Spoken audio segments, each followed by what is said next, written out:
Hello guys, Chem Learn P में आप सभी का स्वागत है। कैम लर्न पी में एनएमआर स्पेक्ट्रोस्कोपी का ये थर्ड पार्ट है। फर्स्ट और सेकंड पार्ट में हमने देखा था कि जो नंबर ऑफ़ प्रोटॉन्स है वो कितनी टाइप के प्रेजेंट होते हैं, उसके पीएमआर कैसे होते हैं, उसके एनएमआर जो सिग्नल होते हैं वो कितनी टाइप्स के होते हैं और कैसे होते हैं वो हमने देखा था। और उसके ऊपर से हमने कैलकुलेशन निकाला था कि जो प्रोटॉन की टाइप है वो कैसे आइडेंटिफाई होती है, किसके डिपेंड पर वो आइडेंटिफाई होती है। तो उसके लिए सबसे मोस्ट इम्पोर्टेंट रूल्स है पास्कल ट्रायंगल का। पास्कल ट्रायंगल रूल्स यहाँ पे लगता है, पर पास्कल ट्रायंगल रूल्स सीखने से पहले हमें ये सीखना पड़ेगा कि जो हमारा प्रोटॉन है वो कैसे सिंगलेट, डबलेट, ट्रिपलेट दिखाता है, क्यों दिखाता है। तो उसके लिए एक फार्मूला है, फार्मूला के हिसाब से भी हम कैलकुलेट कर सकते हैं। तो फार्मूला कौन सा है? तो अगर मेरे पास नेबरिंग एटम है, नेबरिंग एटम पे प्रोटॉन की संख्या कितनी है उस पर डिपेंड करता है। वो हमने प्रीवियस लेक्चर में देखा था। अगर अभी तक आप प्रीवियस लेक्चर आपने अभी तक नहीं देखा तो लिंक यहाँ पे है, वो आप देख सकते हो, वो ऐसे आपको पता चल जाएगा। तो हमने टाइप देखी थी, पर वो टाइप में सबसे मोस्ट इम्पोर्टेंट बात क्या है कि जो हमारा प्रोटॉन है वो किस पे डिपेंड करता है कि नेबरिंग एटम के एनवायरनमेंट पर, केमिकल एनवायरनमेंट पर, यानी कि नेबरिंग एटम पर प्रोटॉन की संख्या कितनी है उस पर डिपेंड करता है। अगर नेबरिंग एटम के पर प्रोटॉन की संख्या 0 है, ठीक है, तो वो हमें क्या दिखाएगा? सिंगलेट दिखाएगा। ठीक है, अब वो सिंगलेट 1, पिक 1 कैसे आया? तो उसके लिए एक फार्मूला है मेरे पास n+1 का। n+1 का फार्मूला है, यानी कि जितने भी नंबर ऑफ प्रोटॉन है मेरे पास, नंबर ऑफ प्रोटॉन +1, यानी कि नंबर ऑफ प्रोटॉन 0 +1 यानी कि 1 आ गया। तो मुझे पिक कितना दिखाएगा? 1, और 1 दिखाएगा तो इसका नाम क्या होगा? सिंगलेट। ठीक है, यानी कि मुझे सिंगलेट यहाँ पे दिखाएगा। अगर सिंगलेट दिखाता है तो उसकी जो इंटेंसिटी होगी वो कैसी होगी? 1 की ही होगी, ऐसे। ठीक है, यानी हमारा जो पीक होगा वो ऐसे एक पीक दिखाएगा।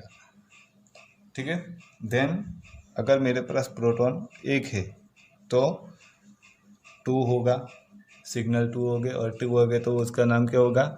डबलेट। अब इसकी इंटेंसिटी कैसी होगी?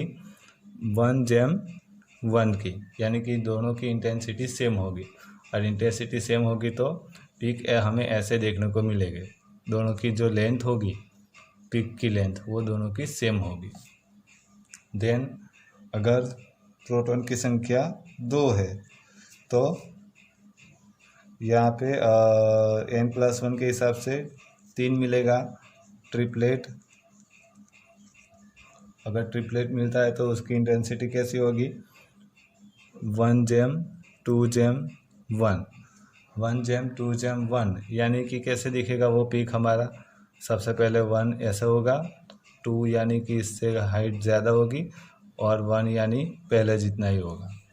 यानी कि यहाँ से हम पता कर सकते हैं कि यहाँ पे अगर पीक के फर्स्ट पीक की लेंथ जितनी है उससे डबल है, ठीक है, सेकंड पीक की लेंथ उससे डबल है, और थर्ड पीक फर्स्ट जैसा ही है, तो उसका जो रेशियो होगा वो 1/2/1 का होगा, और वो ट्रिपलेट दिखाएगा, ऐसा हम कह सकते हैं।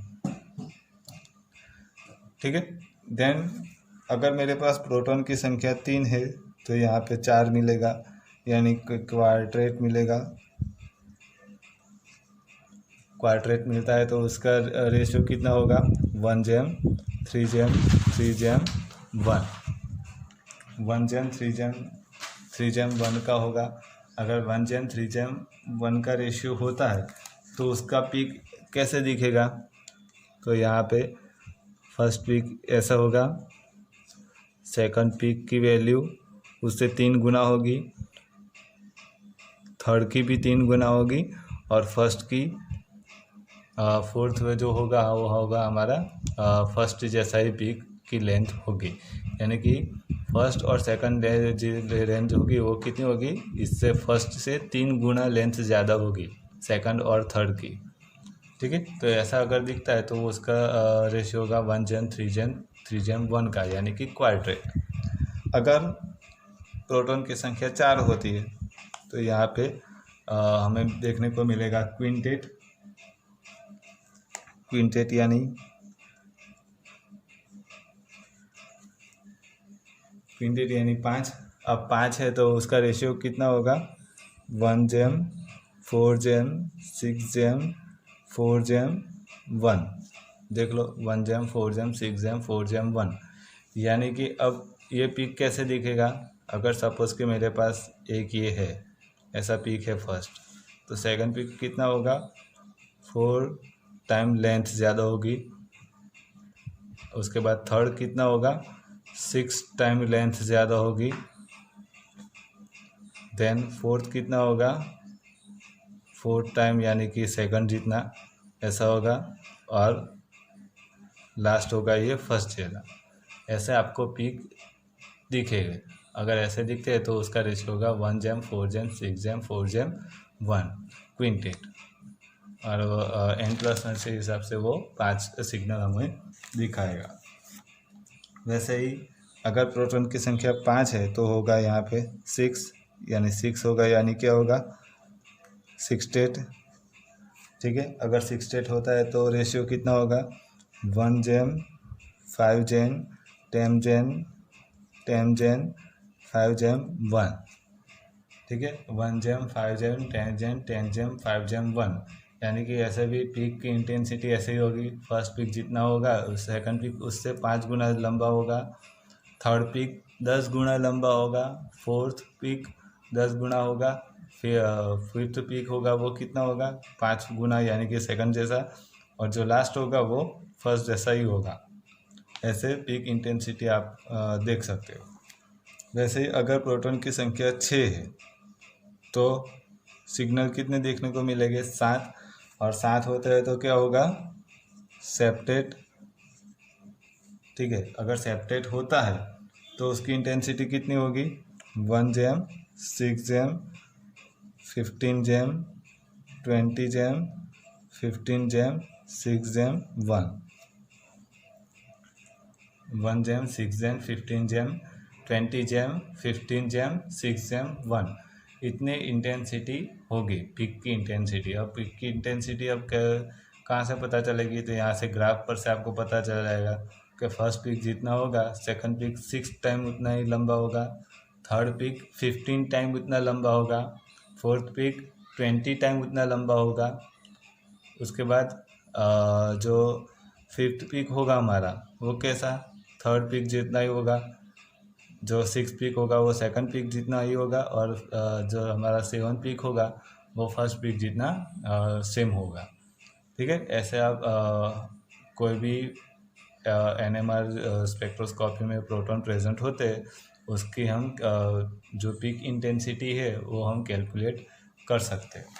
और इस जो हमने रेशियो निकाला उस रेशियो को हम कहते हैं पास्कल ट्रायंगल। यानी कि इसके ऊपर से हमें पता चलता है कि भाई हमारा जो मॉलिक्यूल है उसमें सिंगलेट है, डबलेट है, ट्रिपलेट है, कितने सिंगलेट है, कितने डबलेट है, कितने ट्रिपलेट है, वो हमें यहाँ से पता चलता है। और वो पता कहाँ से चलता है, जो नेबरिंग एटम का जो केमिकल एनवायरनमेंट है उसके ऊपर से।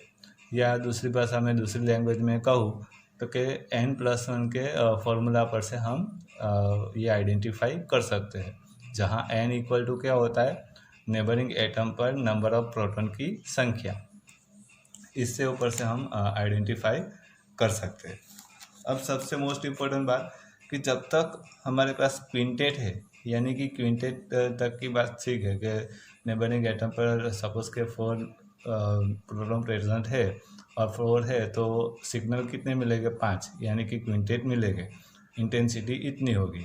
अब इंटेंसिटी इतनी होगी तो हम वहाँ तक क्विंटेट कह सकते हैं। पर अगर 6 मिलता है मुझे, यानी कि 5 कार्बन हाइड्रोजन प्रेजेंट होते हैं और यहाँ पे 6 मिलता है, तो अगर 6 की जगह में मैं मल्टीपल लिख दूँ ऐसे मल्टीपल लिख दूँ m स्मॉल m, तो वो भी कैलकुलेट से कर सकते हैं। क्यों? क्योंकि यहाँ पे आप देख लो पीक इंटेंसिटी 1 जेम 5 जेम 10 जेम 10 जेम 5 जेम 1, यानी कि इसकी इंटेंसिटी है ना वो कहीं ज़्यादा है। अब कहीं ज़्यादा है यानी कि हम उसे कैलकुलेट नहीं कर सकते, तो कैलकुलेट नहीं कर सकते तो हम उसके लिए मल्टीपल लिख सकते हैं। या दूसरी लैंग्वेज में बात कर दो, 6/8 से लेके सेप्टेट 6/8 टेप्टेट ऑक्टेट 9 10 10 10 जितने भी आगे सिग्नल मिलते हैं वो सभी का हम मल्टीपल लिख सकते हैं। यानी कि जो सिग्नल मिलता है वो मल्टीपल सिग्नल हमें देखने को मिलता है, यानी कि ये मल्टीपल हो गया 1 जेम 5 जेम 10 जेम 10 जेम 5 जेम 1, यानी कि ये मल्टीपल सिग्नल हमें देखने को मिलते हैं। इसीलिए हम 6/8 की जगह पे मल्टीपल लिख सकते हैं, सेप्टेट की जगह पे मल्टीपल लिख सकते हैं, ऑक्टेट की जगह पे मल्टीपल लिख सकते हैं। इसके ऊपर से हम जो भी हमारा मॉलिक्यूल प्रेजेंट होता है उसमें प्रोटॉन की टाइप पता कर सकते हैं। लास्ट प्रीवियस लेक्चर में मैंने आपको कुछ एग्जांपल दिए थे, आई होप आप सभी ने वो कैलकुलेट किए होंगे। तभी भी थोड़ा ये देख लेते हैं वो जो एग्जांपल थे कि यहाँ पे CH2 है, COO CH2 CH3, यहाँ पे COO CH2 CH3। अब यहाँ पे जहाँ पे प्रोटॉन होता है वो वही कैलकुलेट करना है क्योंकि H1 NMR है, ठीक है। तो अगर यहाँ पे CH2 है तो नेबरिंग एटम पे एक भी प्रोटॉन प्रेजेंट नहीं है, तो यहाँ पे मैं कह सकता हूँ कि 2H सिंगलेट, उसके बाद CH2 है तो नेबरिंग एटम पर 3 है, यहाँ पे 0, तो यहाँ पे CH2 कितने हो गए? क्वाड्रेट। ये CH2 का भी क्वाड्रेट यानी 2H क्वाड्रेट, 3 है, नेबरिंग एटम पे 2 प्रोटॉन प्रेजेंट है, तो 3H triplet and 3H triplet. अब इस 3H ट्रिपलेट है उसके बदले में 6H ट्रिपलेट लिख सकता हूँ। देन यहाँ पे 4H क्वाड्रेट लिख सकता हूँ, ठीक है। तो ये हुए हमारे total number of signal, NMR signals ये हुए कि 4H का क्वाड्रेट मिलता है, 6H का ट्रिपलेट मिलता है। अब यहाँ से आप देख सकते हो कि क्वाड्रेट यानी उसका जो इंटेंसिटी वो होगी वो कितनी होगी, तो 1 जेम 3 जेम 3 जेम 1 की इंटेंसिटी उसकी होगी।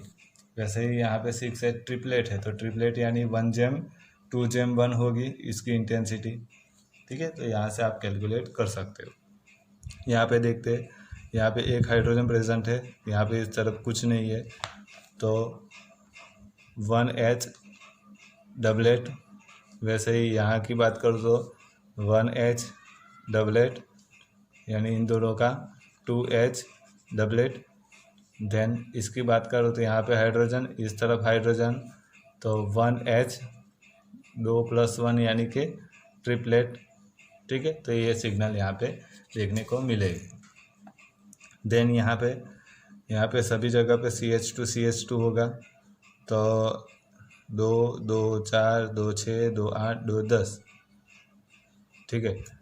10 CH2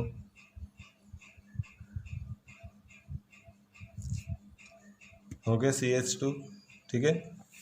CH2 हो गए तो C6H6 है, 5 CH2 है, 5 CH का हाइड्रोजन प्रेजेंट है, तो 5 हाइड्रोजन हो गए। उसके हमें क्या देखने को मिलेंगे, तो क्या सिंगलेट। अब ये सिंगलेट क्यों देखने को मिलते हैं वो मैं आपको नेक्स्ट लेक्चर में बताऊंगा कि आपकी जो बेंजीन रिंग होती है उसमें सिंगलेट या सभी जो हाइड्रोजन प्रेजेंट होते हैं उसके सिंगलेट होते हैं या डबलेट होते हैं या कॉम्प्लेक्स होता है, वो ऐसा क्यों होता है वो आपको नेक्स्ट लेक्चर में बताऊंगा। और अभी के लिए 5H सिंगलेट, देन CH2 है, नेबरिंग एटम पे कुछ भी नहीं है पर यहाँ पे 3 हाइड्रोजन प्रेजेंट है, तो 2H क्वाड्रेट एंड CH3 है, नेबरिंग एटम पे 2 प्रोटॉन प्रेजेंट है, तो CH3 में ट्रिपलेट, 3 हाइड्रोजन के ट्रिपलेट ये देखने को मिलेंगे। वैसे ही इसकी बात करूँ पैरासाइमिन, 3 हाइड्रोजन है, नेबरिंग एटम पे कुछ नहीं है, तो 3 हाइड्रोजन सिंगलेट। देन ये 3 हाइड्रोजन 3 हाइड्रोजन 3 हाइड्रोजन तीनों 3 का सेम है, तो यहाँ पे 9H सिंगलेट। ठीक है, अब देखो कि यहाँ पे ये 3 हाइड्रोजन है, उसका जो केमिकल एनवायरनमेंट है कार्बन है, तो यहाँ भी कार्बन है, पर वो जो कार्बन है वो बेंजीन रिंग के साथ जुड़ा है, बेंजीन रिंग का कार्बन है, जबकि यहाँ पे बेंजीन रिंग से अलग का कार्बन है, यानी कि यहाँ पे जो केमिकल एनवायरनमेंट है वो अलग अलग है। यहाँ पे आप ऐसा नहीं लिख सकते हो कि 12 हाइड्रोजन सिंगलेट, ऐसा आप नहीं लिख सकते हो। क्यों? क्योंकि यहाँ पे जो CH3 है उसका जो केमिकल एनवायरनमेंट है वो अलग है, और यहाँ पे 9 हाइड्रोजन प्रेजेंट है, उसका भी केमिकल एनवायरनमेंट अलग अलग है। इसके लिए आप ये दोनों नहीं लिख सकते। Then 4H singlet. ओके, ऐसे आपको सिग्नल देखने को मिलेंगे। तो ऐसा ही दूसरे कहीं मॉलिक्यूल्स प्रेजेंट होते हैं, उसमें आप प्रोटॉन की संख्या ऐसे कैलकुलेट कर सकते हो और मॉलिक्यूल फाइंड आउट कर सकते हो। अभी के लिए इतना ही। अगर ये वीडियो आपको पसंद आया हो तो लाइक करो, शेयर करो। अगर आप इस चैनल पे नए हो तो सब्सक्राइब करो, जैसे कि आपको जैसे ही नया वीडियो आए तो पता चले। Thank you.